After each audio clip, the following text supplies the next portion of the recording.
Students, Krishna group of college में आप सभी का स्वागत है, वेलकम है। आज एक वीडियो और लेकर के आपके सामने प्रस्तुत हो रहे हैं जिसमें आपको बीएड प्रथम वर्ष में सामाजिक अध्ययन शिक्षण जो एक पेडागोजी है, पेडागोजी का एक सब्जेक्ट है, उसके बारे में अध्ययन करते हम आपको नजर आएंगे। उसमें हम सामाजिक अध्ययन के कुछ उद्देश्य क्या होने चाहिए हमारे, उनको लेकर के हम चर्चा कर रहे थे। तो अभी तक हमने सामाजिक अध्ययन शिक्षण के उद्देश्य जो प्राथमिक स्तर पर होने चाहिए वो क्या थे वो पढ़े हैं। आज हम पढ़ने जा रहे हैं कि माध्यमिक स्तर पर जो हमारे सामाजिक अध्ययन शिक्षण के उद्देश्य होने चाहिए वो क्या है। तो माध्यमिक स्तर पर सामाजिक अध्ययन के उद्देश्य क्या क्या होने चाहिए उसके बारे में अब हम चर्चा करेंगे। कुछ उद्देश्य तो हमने प्राथमिक स्तर पर प्राप्त करने की कोशिश की है और उन्हीं उद्देश्य को अगर हम माध्यमिक शिक्षा के स्तर पर लेके जाएं तो वहां पर हमें वो पूरी जानकारी देते हैं। पूरी जानकारी उन बच्चों को देने की हम कोशिश कर रहे हैं, क्योंकि प्राथमिक स्तर पर बच्चे छोटे होते हैं, उनका बौद्धिक स्तर जो है वो भी थोड़ा कम होता है। तो उन चीजों की हम उनको संक्षिप्त रूप में जानकारी देते हैं और उन्हीं चीजों को फिर पूरी विस्तार से जानकारी हम माध्यमिक स्तर पर देते हैं। या कुछ और भी थोड़े से और भी उद्देश्य हमारे बढ़ सकते हैं, जानकारी बढ़ सकती है बच्चों को देने की, क्योंकि माध्यमिक स्तर पर जो उम्र है वो थोड़ी सी बढ़ गई है ना। अब वो कक्षा 6, 7, 8, 9, 10 जो है ये माध्यमिक का लेवल होता है। इसमें आपकी जो उम्र है वो कम से कम आपकी 12 साल से लेकर के या आपकी 16 या 17 साल तक की उम्र जो है होती है जो बच्चों की। तो इसमें आईक्यू लेवल भी थोड़ा बढ़ जाता है, उनको थोड़ी सी जानकारी हम विस्तार से देने की इसमें कोशिश करते हैं। तो सबसे पहला इसका उद्देश्य हम जो बताएंगे प्रजातंत्र का महत्व, यानी को अब हम प्रजातंत्र के महत्व को बताने जा रहे हैं छात्र छात्राओं को, जो एक माध्यमिक के बच्चे होते हैं, कि प्रजातंत्र है क्या हमारा, वो तो हमने उसको बता दिया है प्राथमिक स्तर पर। अब उसका महत्व क्या है प्रजातंत्र को, अगर हमने देखिए पूरा विश्व जो है ज्यादातर वहां पर प्रजातंत्र है, वहां पर शासन व्यवस्था या प्रजातांत्रिक देश ही पूरे विश्व में ज्यादातर है। अब प्रजातंत्र का महत्व क्या है? देखिए प्रजातंत्र में व्यक्तियों के अधिकार सुरक्षित रहते हैं। प्रजातंत्र में व्यक्ति जो है उसका सर्वांगीण विकास हो सकता है। जो अधिकार दिए गए हैं मौलिक अधिकार, वो एक छात्र छात्राओं के या व्यक्ति के सर्वांगीण विकास करने के लिए ही दिए गए हैं। अब प्रजातंत्र का और क्या महत्व हो सकता है? प्रजातंत्र में जो एक शासन व्यवस्था होती है वो शासन व्यवस्था एक ऑटोक्रेटिक नहीं होती है, वो स्वेच्छाचारित नहीं होती है।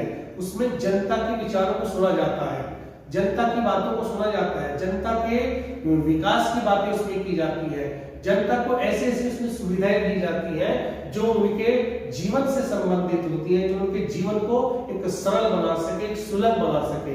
तो प्रजातंत्र क्या होता है, प्रजातंत्र का क्या महत्व होना चाहिए, प्रजातंत्र को हम कैसे सुरक्षित रख सकते हैं, प्रजातंत्र को हम कैसे आगे विकसित कर सकते हैं। प्रजातंत्र के जो कुछ आधार स्तंभ है, अगर उन आधार स्तंभों की जानकारी हम माध्यमिक स्तर पर बच्चों को देते हैं तो वो आधार स्तंभ को जो है वो अच्छी तरह से इसको जानेंगे, है ना। आपका समानता क्या होता है, स्वतंत्रता क्या होती है, भ्रातृत्व क्या होता है, विश्व बंधुत्व की भावना क्या होती है ना। आपका समानता, समाजवाद क्या होता है इसमें आपका, है ना। तो इसमें आपकी इस तरह के कुछ पिलर होते हैं, इसके स्तंभ होते हैं प्रजातंत्र के, जिन पर ये प्रजातंत्र रूपी एक भवन निर्माण जो है वो खड़ा होता है, भवन जो है खड़ा होता है, उसके पिलर होते हैं। तो इन पिलर को जितना हम मजबूत बनाएंगे, है ना, जितना हम इनमें सुदृढ़ता लाएंगे, वो सुदृढ़ता कैसे आएगी, जब उनको हम उनकी जानकारी देंगे कि ये स्तंभ है और इन स्तंभों को ऐसे सुरक्षित रखा जाएगा, ऐसे इनको संरक्षित रखा जाएगा। हम आपस में मिलजुल करके रहेंगे, प्रेम से रहेंगे, सहयोग से रहेंगे, हम एक दूसरे को सम्मान की भावना देंगे, हम एक इस हमारे संविधान में सबको एक समान माना है, एक समान जो है सार्वजनिक जगह सभी आ जा सकते हैं, नौकरियां जो है सभी ले सकते हैं, जितनी योजनाएं चल रही है वो सभी के लिए है, उसमें कोई पक्षपात कोई भेदभाव नहीं है। तो इस तरह की भावना जो है, प्यार की भावना, सहकारिता की भावना अगर हम बच्चों में शुरू से ही उनको डेवलप करने की कोशिश करेंगे तो हमारा प्रजातंत्र जो है वो एक सुरक्षित रह सकता है, एक वो सुदृढ़ रह सकता है और उसका और भी विकास हो सकता है। तो ये जानकारी हम माध्यमिक स्तर पर देने की कोशिश करते हैं। नेक्स्ट इसमें है अंतरराष्ट्रीयता की भावना जगाना। अब तक क्या थी, छोटे बच्चों को राष्ट्रीयता की भावना जगाना या राष्ट्रीयता की भावना होती क्या है, उनको थोड़ा सा ब्रीफ में ये भी बताया कि अंतरराष्ट्रीयता होती क्या है। अब अंतरराष्ट्रीयता की भावना जगानी है ना। वह प्राथमिक स्तर पर बता दें कि अंतरराष्ट्रीयता होती क्या है, अब वो अंतरराष्ट्रीयता की भावना अब जगानी भी है। अब वो माध्यमिक स्तर पर उसको हम विस्तार से जानकारी देते आ रहे हैं कि एक देश जो होता है, जैसे भारत देश है, उसके कुछ मिले जुले कुछ पड़ोसी देश होते हैं, कुछ स्थलीय स्थल से जुड़े हुए होते हैं, कुछ अपना जल से समुद्री उससे जुड़े हुए होते हैं। तो इस तरह कुछ उसके पड़ोसी देश होते हैं, और भी बहुत सारे कुछ और भी देश होते हैं, है ना। कुछ उसके शत्रु देश होते हैं, कुछ उसके मित्र देश होते हैं। लेकिन शत्रु देशों से हमें कोई फायदा तो होने वाला नहीं है, लेकिन ज्यादातर हमें कोशिश करनी चाहिए कि हम अपने जितने भी हमारे देश हैं, चाहे पड़ोसी देश है या पड़ोसी के पड़ोसी देश हो, उनमें हमें मित्रता की भावना अगर आ जाए तो बल्ले बल्ले है हमारी किसी भी देश की। जितनी ज्यादा से ज्यादा उनकी मित्रता होगी या जितनी कम शत्रुता होगी, वो देश उतना ही ज्यादा कामयाब होगा। अब अंतरराष्ट्रीयता की भावना हम कैसे जगाएंगे? विभिन्न देशों की जो खोज है, विभिन्न देशों की जो सभ्यता है, विभिन्न देशों का जो धर्म है, विभिन्न देशों का जो ज्ञान है ना, ये सब ज्ञान जो है वो सिर्फ एक देश के लिए नहीं होता है, वो सभी देश उसको अपना सकते हैं।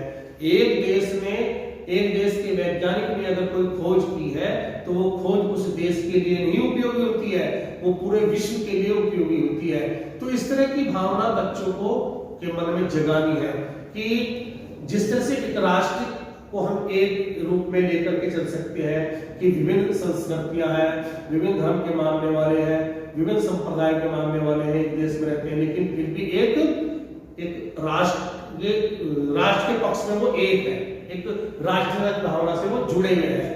यानी कि जैसे भारत है, भारत में विभिन्न धर्मों के लोग रहते हैं यहाँ पर, लेकिन उसमें भी अनेकता में एकता की भावना है यहाँ पर, हम फिर भी एक भारतवासी हैं। इसी तरह से हम भले ही हम एक भारत देश में रह रहे हो, लेकिन अगर चाइना है या पाकिस्तान है या रूस है, जापान है, अमेरिका, इंग्लैंड है, अगर उनमें आपस में हम एक दूसरे से सहयोग से रहें, एक दूसरे से मित्रता की भावना से रहें, है ना, तो क्या एक विश्व बंधुत्व की भावना आ जाएगी, एक भाईचारे की भावना आ जाएगी, एक वसुधैव कुटुंबकम की भावना जाग जाएगी। तो इसी तरह की भावना बच्चों में जगाने की कोशिश करते हैं। नेक्स्ट क्या है? विश्व के देशों की परस्पर निर्भरता, इसकी जानकारी भी देनी है बच्चों को। अब तक तो ये दी थी कि विश्व के जो देश हैं, पड़ोसी देश है, कुछ शत्रु देश हैं, आपस में कैसे कैसे जुड़े हुए हैं, लेकिन अब इनकी परस्पर निर्भरता के बारे में बताना माध्यमिक स्तर पर। थोड़ा सा आईक्यू लेवल बढ़ गया है तो ज्ञान का कठिनाई स्तर भी बढ़ाना है उनको, ये जानकारी भी देनी है। परस्पर निर्भरता क्या होती है?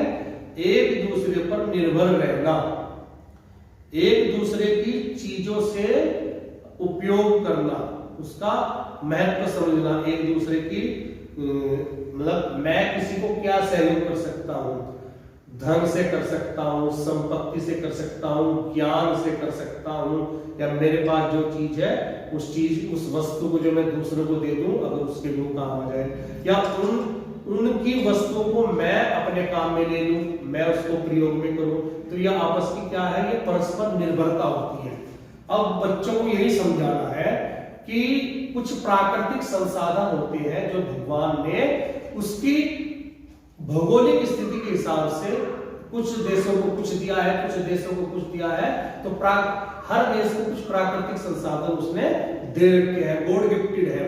अब उन संसाधनों की जरूरत हर देश को होती है कि उस देश वो उन संसाधनों के बिना अपना पूरी तरह से विकास नहीं कर सकता है। जैसे भारत देश में जितने भी मोटर व्हीकल चल रहे हैं, जितनी भी कारें चल रही है, या जितने भी आपकी वायुयान है आपका वो चल रहा है, मोटर कार है आपकी, या मोटर इंजन है भी, तो इसमें एक फ्यूल जलता है, एक ईंधन जलता है जिसको हम कहते हैं आपकी पेट्रोलियम, है ना, पेट्रोलियम या डीजल कहते हैं। तो हमारे यहाँ होता तो है, लेकिन इतनी मात्रा में नहीं है कि उसकी पूरी की पूरी जितनी हमारे यहाँ खपत होती है उसकी पूरी मात्रा हमारे यहाँ से मिल जाए। तो हमें क्या करना पड़ेगा, हमें आयात करना पड़ेगा। कहां से? दूसरे देशों से। कौन से देशों से? जहां पर उसका ये भंडार होगा, जैसे कुवैत देश है, जैसे इराक देश है, जैसे अरब कंट्रीज है, उसके कुछ देश इस तरह के हैं कि वहां पर तेल जो है पर्याप्त मात्रा में है, उनका अपने देशों का खर्चा उठा करके भी इतना तेल बच जाता है कि वो निर्यात करते हैं दूसरे देशों को, तो भारत वहां से लाता है ना। तो भारत की ये जरूरत पूरी हो गई है। अब अगर बात आती है आपकी गन्ने की बात आती है, गेहूं की बात आती है, सब्जियों की बात आती है, लकड़ी की बात आती है, या मसालों की बात आती है, तो हमारा देश जो है भरपूर मात्रा में इस चीजों को उत्पादन करता है, भरपूर मात्रा में इस चीजों को उगाता है। वो अपने देश की जो प्रजाजन है उनकी भरपाई करने के बाद भी उसके बाद इतना स्टॉक हो जाता है इन सब चीजों का कि उसको निर्यात करना पड़ता है। तो वो निर्यात कहां, कौन से देशों को करेगा? जहां पर ये चीजें नहीं उगती है ना। जैसे अभी जैसे रेगिस्तानी क्षेत्र है आपका, वो अरब कंट्रीज है, तो वहां पर ये सब चीजें नहीं होती है, तो वहां पर ये माल सप्लाई होता है ना। या आपके जो और भी देश है, जैसे आपका जापान है, जैसे आपका जर्मनी है, ये कुछ इस तरह के कुछ इलेक्ट्रॉनिक सामान जो है, या चाइना भी है, कुछ इलेक्ट्रॉनिक सामान जो है वो इस तरह के बना रहा है, कुछ सॉफ्टवेयर इस तरह के बना रहा है कि जो है वो दूसरे देशों को सप्लाई करता है। तो इसी तरह से किसी के पास जो है पानी की संपदा बहुत ज्यादा है, किसी के पास कोयले की संपदा बहुत ज्यादा है, किसी देश में जो है हीरे जवाहरात ज्यादा होते हैं, किसी देश में सोना चांदी पैदा होता है ना। तो किसी देश में खाने की जो खाद्य पदार्थ है वो ज्यादा पैदा हो रहे हैं, किसी देश में जो है और यूज करने की चीजें, जैसे आपके कपड़े पहनने के हैं वहां पर उत्पादन ज्यादा हो रहा है, किसी देश में सौंदर्य प्रसाधन का सामान जो है ज्यादा उत्पादन हो रहा है, किसी देश में जो है व्यसन के जो ये मादक पदार्थ होते हैं, जैसे आपकी बीड़ी, सिगरेट, पान, तंबाकू इस तरह के होते हैं, या किसी देश में शराब जो है इस तरह की जो चीजें हैं, तो किसी देश में जैसे आपका कुछ देश जो है मांसाहारी होते हैं, तो वहां पर इतने पशु नहीं है कि वो उसका भक्षण वहां से कर सके, तो दूसरे देशों से मंगाते हैं। तो मेरा कहने का मतलब ये है कि एक देश दूसरे देश पर निर्भर होता है, भले ही वो उससे कितनी कीमत लेता है, एक अच्छी कीमत वसूलता है, भले ही वो कीमत कितनी हो, लेकिन वो एक दूसरे के ऊपर ही निर्भर होते हैं, एक दूसरे पर परस्पर वो निर्भर होते हैं, एक दूसरे के काम आते हैं, सहयोग करते हैं, तो इसको बोलते हैं आपस की परस्पर निर्भरता। तो इस चीज की जानकारी भी माध्यमिक स्तर पर दी जाती है। नेक्स्ट आता है इसमें शासन व्यवस्था की जानकारी देना। अब देखिए माध्यमिक स्तर पर बच्चों को शासन व्यवस्था की जानकारी देते हैं, प्राथमिक स्तर पर इसकी जानकारी दी, बहुत कम दी। उनको वहां पर स्थानीय निकाय जो होते हैं, जैसे आपको ग्राम पंचायत है, तो ग्राम पंचायत की थोड़ी सी जानकारी उनको दी वहां पर कि गांव का विकास कैसे होता है, कौन करता है। ग्राम पंचायत करती है, सड़कें बनाती है, सफाई का काम करती है, बिजली की व्यवस्था का काम करती है ना, इस तरह की। तो कौन करता है? ग्राम पंचायत। उसमें कौन होता है? ग्राम प्रधान, मुखिया होता है। इस तरह की चीजें बताई उनको प्राथमिक स्तर पर। लेकिन माध्यमिक स्तर पर थोड़ा सा लेवल और बढ़ा दिया वहां पर फिर बच्चों को बताया कि आप जिस राज्य में रहते हैं उस राज्य की कोई सरकार होती होगी, जैसे आजकल चुनाव जोरों पर है यहाँ पर यूपी में, तो उसमें चुनाव में आपका योगी का नाम बहुत ज्यादा आ रहा है, या अखिलेश यादव का नाम जोरों पर आ रहा है।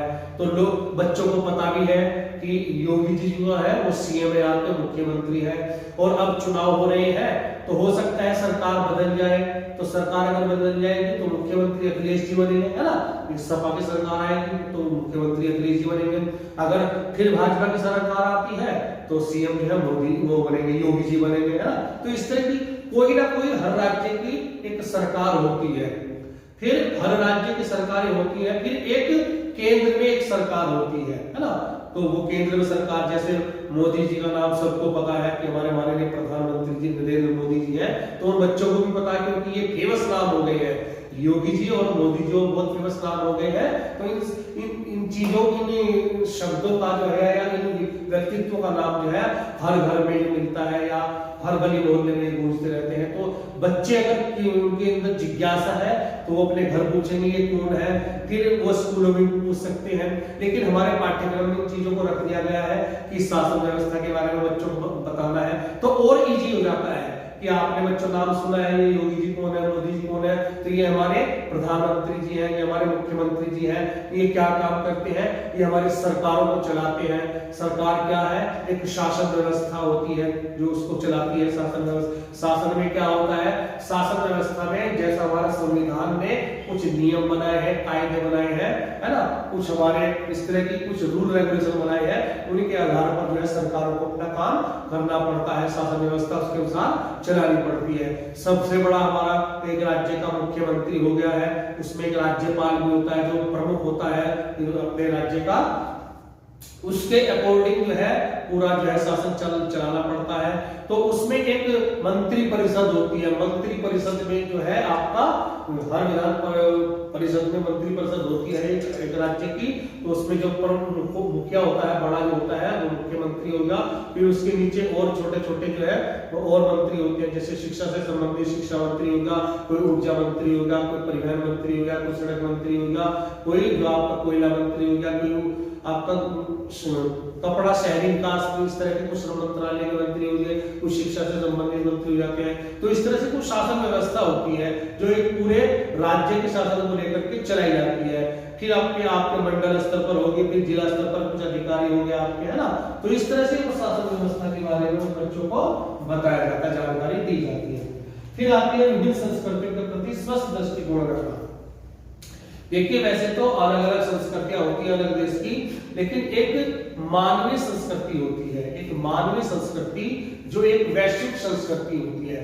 उस वैश्विक संस्कृति को किसी एक धर्म ने नहीं बनाया है, किसी एक देश ने नहीं बनाया है, किसी एक राष्ट्र ने नहीं बनाया है, किसी एक व्यक्ति ने इसको नहीं बनाया है। तो एक वैश्विक संस्कृति जो होती है, एक वैश्विक सभ्यता जो होती है, तो उसको कंडक्ट किसने किया है, उसको किसने बनाया है, पूरे देश की संस्कृतियों ने मिलकर के उसको बनाया है। तब वो मानवीय संस्कृति बनती है, तब वो एक वैश्विक संस्कृति बनती है ना। तो उस चीज की जानकारी भी एक बच्चों को बतानी है। और वो मानवीय संस्कृति कब बनेगी वो, या कब जो है वो एक सुरक्षित रह सकती है, जब बच्चों के अंदर जो है एक दूसरे देश की संस्कृति या दूसरे संप्रदाय की संस्कृति के प्रति जो है एक स्वस्थ दृष्टिकोण होगा, एक अच्छा दृष्टिकोण होगा कि हाँ उनकी संस्कृति में भी कुछ अच्छे तत्व है, कुछ अच्छे मूल्य है, कुछ अच्छे रीति रिवाज है, अच्छा ज्ञान है, उसको लेने में कोई दिक्कत नहीं होनी चाहिए। वो संस्कृति भी जो है विश्व का एक उत्कर्ष कर रही है। तो इस तरह से बच्चों को समझाने की कोशिश वहां पर की जाती है कि भारत की संस्कृति एक अपना अलग स्थान रखती है, जो दूसरा देश है चाइना की संस्कृति एक अलग स्थान रखती है। एक विश्व की जो संस्कृति है उसको एक उन्नतिशील प्रगतिशील बनाने के लिए जो है पूरे जो देश है उनकी कोशिश लगी हुई है कि एक जो है वैश्विक संस्कृति उपजे जो है। लेकिन वो कब उपजेगी, वो कब विकसित होगी, जब उस देश के जो बालक है बालिकाएं हैं उनकी समझ में ये आ जाए कि हमारी संस्कृति के साथ साथ दूसरे देशों की संस्कृति भी अच्छी है। तो ये माध्यमिक स्तर पर पढ़ाया जाता है। नेक्स्ट, मानव सभ्यता की बुनियादी एकता की जानकारी देना। देखिए मानव सभ्यता, मानव की जो एक सभ्यता है, मानव कैसा था पहले प्राचीन काल में, कैसा था, अब मानव किस तरह से कहां तक पहुंच गया है, कौन कौन इस सभ्यताओं से गुजरा है। जैसे आपकी हड़प्पा की सभ्यता, मोहनजोदड़ो की सभ्यता है, जैसे आपकी नील नदी घाटी की सभ्यता है, जैसे आपकी मेसोपोटामिया की सभ्यता है। विभिन्न देशों की अलग अलग सभ्यता है, लेकिन उनकी बुनियादी, उनकी अगर बुनियाद देखी जाए, उनकी नींव देखी जाए, कहां से वह हुई है, उनमें एकता पाई जाती है, उनमें कुछ ना कुछ एकता पाई जाती है। तो उसी एकता को लेकर के वो जानकारी देनी है बच्चों को कि मानव सभ्यता की बुनियादी एकता रही है, उसमें कोई अलग से अलग अलग तथ्य उसमें नहीं थे, या अलग अलग वो स्थानों से मिली जरूर है, लेकिन उनकी जानकारी उनको देना चाह रहे हैं। थोड़ा सा और मैं आपको बताता हूँ कि माध्यमिक स्तर पर छात्र को इस बात की जानकारी दी जाए कि देखने में विश्व की सभ्यताएं अलग अलग दिखाई देती हैं, लेकिन वस्तुतः उनमें बुनियादी एकता विद्यमान है। इसी बुनियादी एकता के आधार पर विश्व की संस्कृति जो है तथा वसुधैव कुटुंबकम की जो कल्पना है, भावना है, वो की जा सकती है। अगर हम ये जानकारी बच्चों को देंगे कि सभी सभ्यताओं की बुनियादी जो है वो एकता से जुड़ी हुई है, तो तब वो जाकर के एक वैश्विक परिवार की भावना के अंतर्गत जागृत होगी। नेक्स्ट इसमें आता है परिवर्तन प्रक्रिया की जानकारी देगा। हर समाज जो है वो एक परिवर्तन से हर दौर से गुजरता रहता है। हर दौर में एक परिवर्तन आता है, यानी कि हर 10, 20, 30 साल के बाद में हर समाज में कुछ ना कुछ परिवर्तन होता रहता है। हर देश के समाज में परिवर्तन होता रहता है।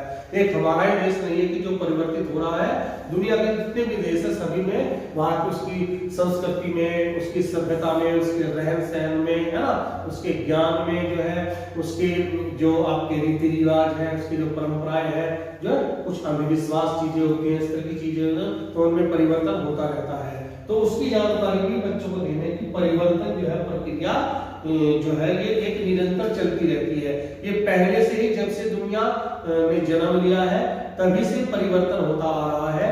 अगर परिवर्तन ना होता तो जैसे दुनिया पहले थी कभी वही असभ्य मानव जो है आज भी वही जंगली मानव कहलाता, आज भी वो कंदमूल या एक मांसाहारी होता, वो कच्चा मांस खा रहा होता, आज भी वो वन नदी झील के किनारे ही बसता, वहां उसको कोई मकान बनाने की उसकी सुधना होती, आज वो कभी नंगा ही फिरता, नग्न ही फिरता, या वो एक मतलब पशु की जो खाल है उसको अपने बदन को ढकता या पत्तों से उसको ढक सकता था।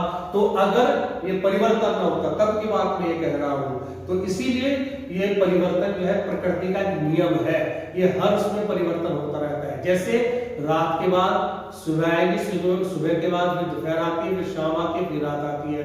जैसे बरसात के बाद जो है फिर आपका धीरे धीरे आपकी शरद ऋतु शुरू हो जाती है, शरद ऋतु के बाद में फिर आपकी गर्मी आती रहती है, तो मौसम भी चेंज होता रहता है। इसी तरह से मनुष्य की का नियम होता है, मनुष्य का एक स्वभाव होता है कि वो उसमें परिवर्तन करता रहे, अपने ज्ञान में पर उसको बढ़ाए आगे, अपने रहन सहन में कुछ परिवर्तन करे, अपने विचारों में कुछ परिवर्तन करे।